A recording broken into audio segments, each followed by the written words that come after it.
Judas ka zo in Zeisu zuak na pen banghang ahitam sum ade luan na hang mo banghang hidi hiam sum ade luan na hang hidi hiam sum ade luan na zong hiya ahi zong ina tua bek bel hi lo ngel di hi bahang hiam chile lai sang tho ye chang ina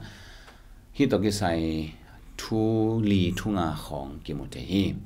ama sa pen ina da vui in again khol na la te sunga bang chi hiam chi le kanek pi pa khadina ke ong le he hi chia ge ni na to pen ada hui nun ta na sunga zong piang khathei di hina pi a hi zong ina to ina to pa Zeisu akile heng na ding zong ong ko ki a hi to hi manin kile hek ding chi gen khol na a om pen atang tun na khat a hi to chang in ani na Judas ka zo ina to pa Zeisu pen chi ma hunin to pa chin sam ngei lo hi to pa sang ngei lo chi na hi ma hi to pa Zeisu tel na pi aman Zeisu tel ngei lo asap sun chang rabbi chi sia o chi bekin sia bekin ne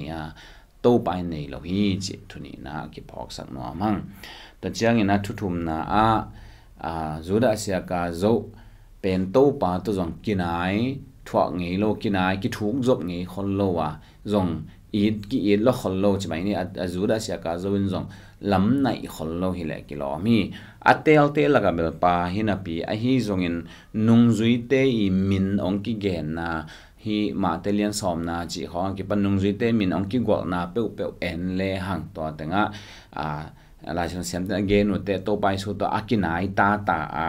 ong pai min ki gol hi chi hi pi ta da chang ina za ko zo hang Andrew chi da nang ki gola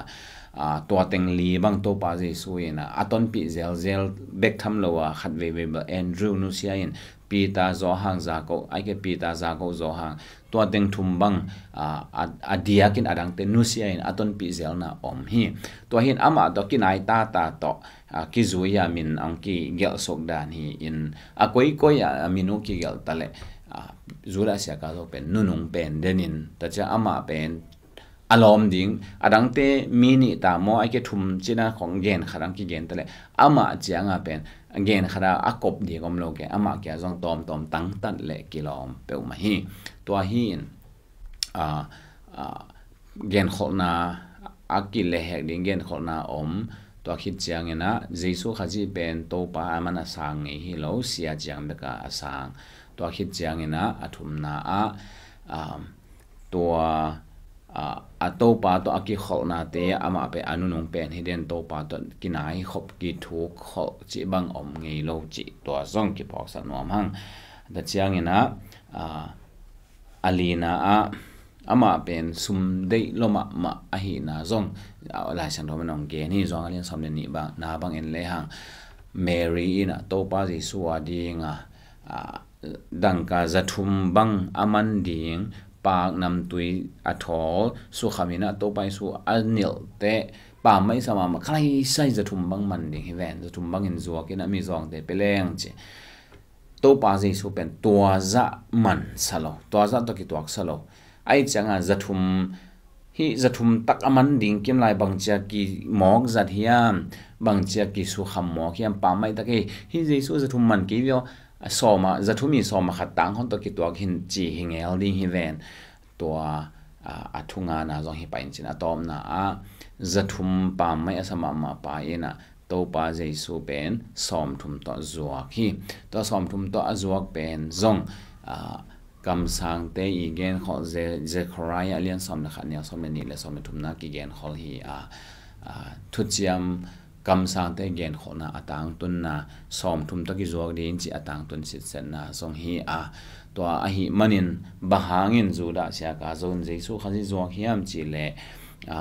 ama ale hek ding zong lai sang thawin gen som thum to ki zuak din zong lai sang non gen kholai te lai sang tho gen khona te atang tun na khat to khit chiang ina aman Zeisu khaji to pa sang ngei lo to chiang ina to pa sang ngei lo be khilo in it ke ina ki thuk zop ki nai kho chi dan zong om ngei lo to hin ดังกาจะทุมจงต่ำมันอาสโลตัวจะตัวจงโตไปsoกิตัวอาสโลอหิมันสอมทุมตัวอจวกฮีตัวมินเกนแรงโตป้าเจสูเป็นเสียขัดหมอกจียงานเนี่ยบังมาอาซิมขอโลอินสอมทุมเดยจอฮีสุมมะอาบุลปีเป็นฮีเจนะตัวเต็งตัวฮีดอนะดองฮีนี่โตปานตัวปังเปียกสักตาเฮน